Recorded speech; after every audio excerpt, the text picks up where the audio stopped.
Hello again and welcome in our fourth video update. This time we are going to talk about something very interesting, our first-person melee combat.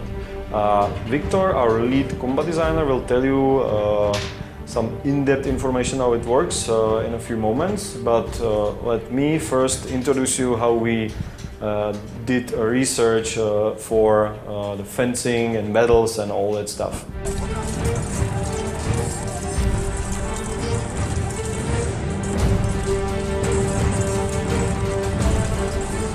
So first thing we needed to find out when we started was how fencing and battles and everything actually works. So of course we Googled, we find a lot of online reference and read some books, but then we went to on location. We talked with a lot of real fencers and living history reenactors, and most importantly we visited a lot of real world battles reenactments, where we met a lot of interesting people who are really trying to do the most hardcore way of fencing. When we had our contacts, we started to do some rehearsals with the best fencers we've met. What we did is we asked them to show us the most common techniques and ways how to fence. We put a lot of cameras around them, put action camera on the head of one of them. Our aim was to find out how it looks from first person when you actually fight with someone. We were a little bit scared that the first person combat will not work in the game, that the player will not see what this character is doing, and it will be very unintuitive. But what we find out actually was that it could work, that the first-person view is quite interesting, that when the camera is implemented right, you can see pretty well what your character's hands are doing, and that it's very immersive. So right now we just need to polish the system, add a lot of data into it, a lot of moves and animations, and we will have something that I really believe is something very special.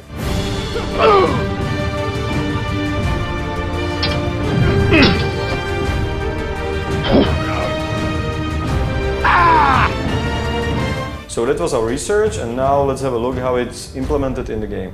Hi, I am Victor, and I'm going to tell you how you fight in Kingdom Come Deliverance. Please be aware that what you are going to see is heavily work in progress. Animations are not final, and not all systems are already implemented. We still have a long way to go, and I wanted to thank you that you are going with us. So, the basics.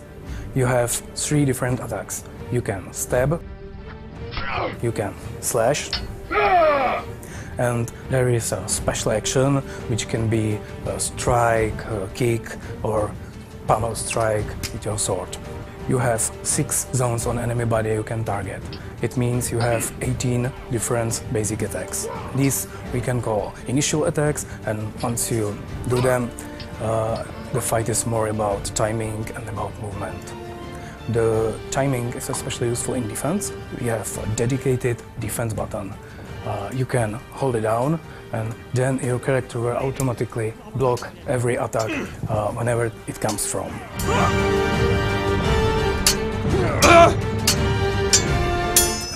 But if you wait with that and actually press the defense into the enemy attack, you will parry the enemy sword to the side, and you have a chance for counter-attack.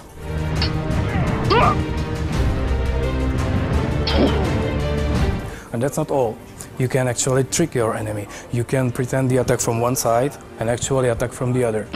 You can use your surrounding, you can maneuver enemy into not very good position. Very important part of the combat system is the stamina. In Kingdom Come Deliverance you will usually meet armored opponents. You will be armored too, and to harm the guy in full plate is not an easy task. So you actually fight with his stamina. Once it gets low, you can overcome his defense and hurt him or kill him with some special attacks. If you are skilled enough, you can find the weak point and kill him faster. Realism is priority number 1 for us. So far you have seen just one weapon, the longsword. In the final game you will have a whole arsenal of medieval weapons at your disposal. Every weapon is good against different type of armors. You can have a sword and shield, you can have an axe or a hammer for more armored opponents. You can even use your bow or crossbow and kill the enemy from distance.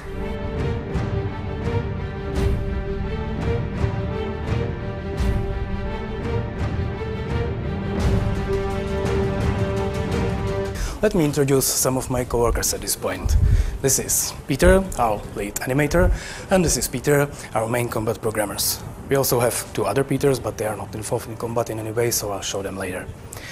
Peter will now tell you something about the technical background of the combat system.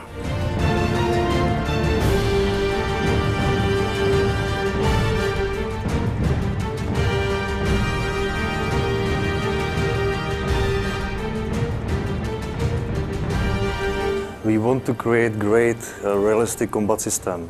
We want to fight everywhere in our game, and our game has really hilly terrain. We want to have a lot of weapons with different sizes.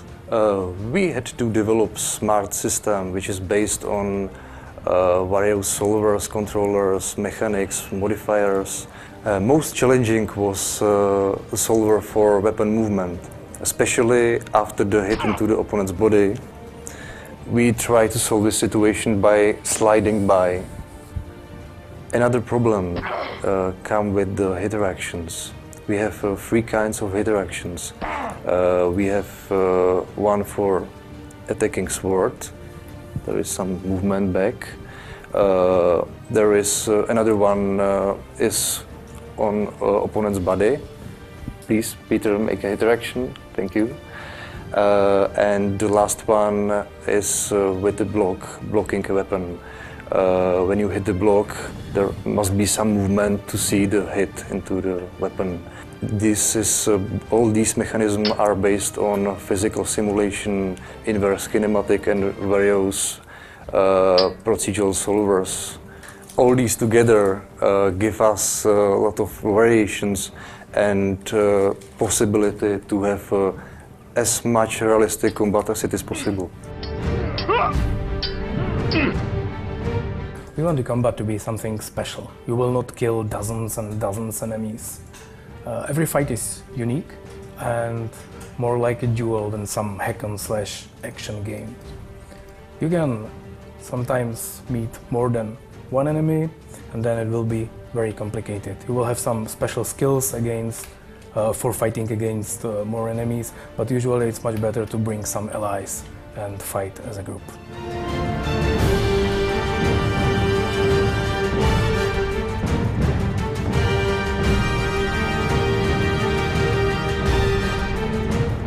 You are asking us a lot about castle sieges and large-scale battles. Sorry, we don't want to reveal much at this point, but regarding large battles, we try to recreate some of famous historical battles of the era, where the player just as one chess piece on the large chessboard.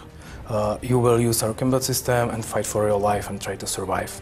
There will be, at the moment, there is no strategy mode planned, there is no tactical leading, you will not lead the army, you will just fight your fight on the battlefield. However, multiple smaller battles will be included in the game, as well as castle sieges. These actually happen at a fixed point in the story, and you may even have some involvement in overall strategy decisions or things like that. We will be still playing an RPG game, so for example it may look like there is a castle that needs to be taken, I have some guys and trebuchets here, so what I can do?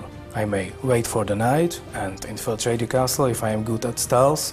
I may just open the gates, or I may poison the water source, or anything like that. Or I can just ignore this possibility and lead a full-scale charge with archers and artillery support.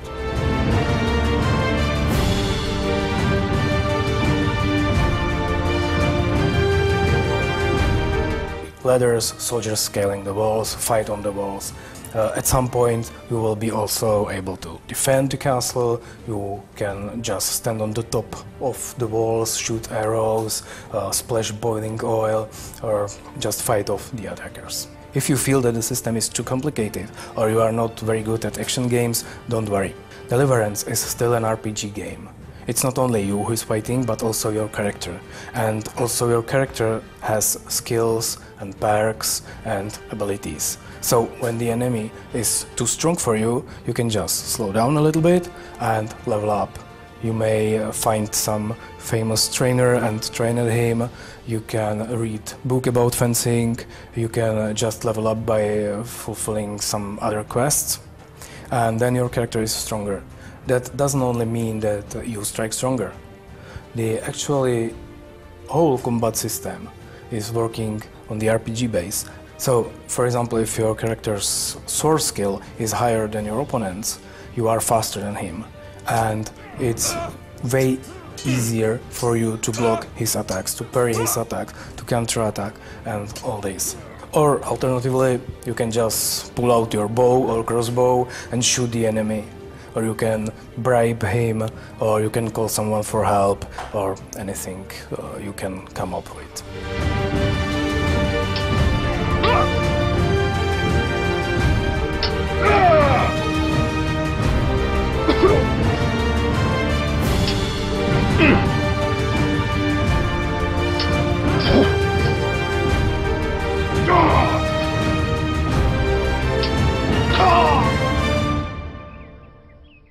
So that was our combat system.